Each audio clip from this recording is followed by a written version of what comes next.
역대 최대 순이익 15조 8,500억 원. 신한, KB, 하나, 우리 4대 금융지주의 지난해 성적표입니다. 막대한 이익의 비결은 이자 수익이었습니다.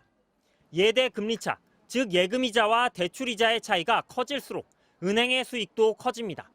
지난 1년 새 0.31%포인트가 확대됐고 은행들은 지난 한 해 이자로만 40조 원 가까운 돈을 벌어들였습니다.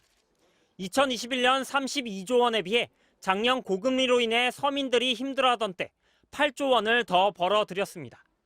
많이 올랐더라고요. 예금금리는 대출금리만치 안 오른 것 같아요.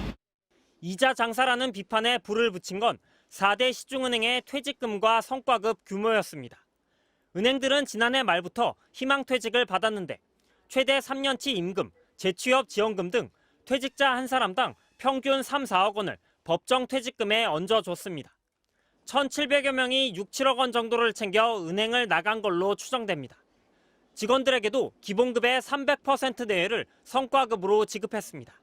이미 금리 인하 요구권도 실효성 있게 개선하라는 요구를 해온 금융당국에 이어 대통령까지 직접 나섰습니다.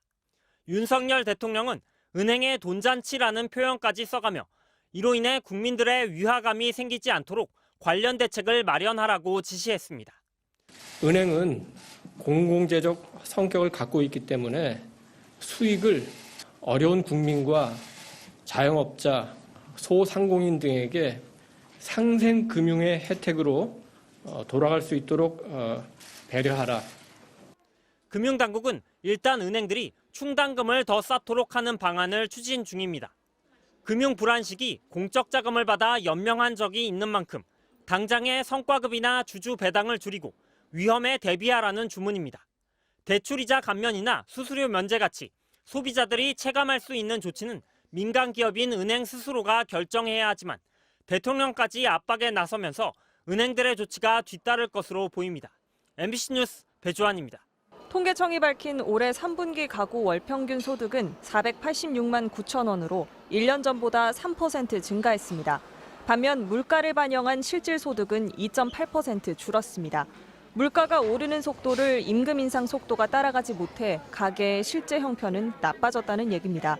가계의 실질 소득이 분기 기준으로 마이너스로 돌아선 것은 작년 2분기 이후 처음입니다.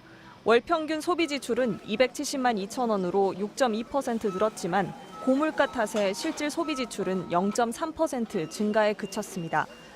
동시에 가계의 이자 부담은 대폭 커졌습니다. 대출 금리가 크게 오르면서 주택담보대출이나 학자금 대출 등 이자 비용은 가구당 19.9% 증가했습니다. 이 가운데 은행권은 사상 최대 규모의 이자 수익을 냈습니다. 올 들어 3분기까지 거둔 이자 수익은 40조 6천억 원으로 작년 같은 기간보다 6조 9천억 원 증가했습니다. 증가 추세를 감안하면 올해 4분기까지 이자 이익은 지난해 전체인 46조 원을 훌쩍 뛰어넘을 것으로 전망됩니다. 이 같은 증가세는 예금 금리와 대출 금리의 차이가 크게 벌어진 게 영향을 줬습니다. 올해 예대금리 차는 1분기 1.93%, 2분기 2.03%, 3분기 2.13%를 기록하며 점점 확대되고 있습니다. MBC 뉴스 김아영입니다.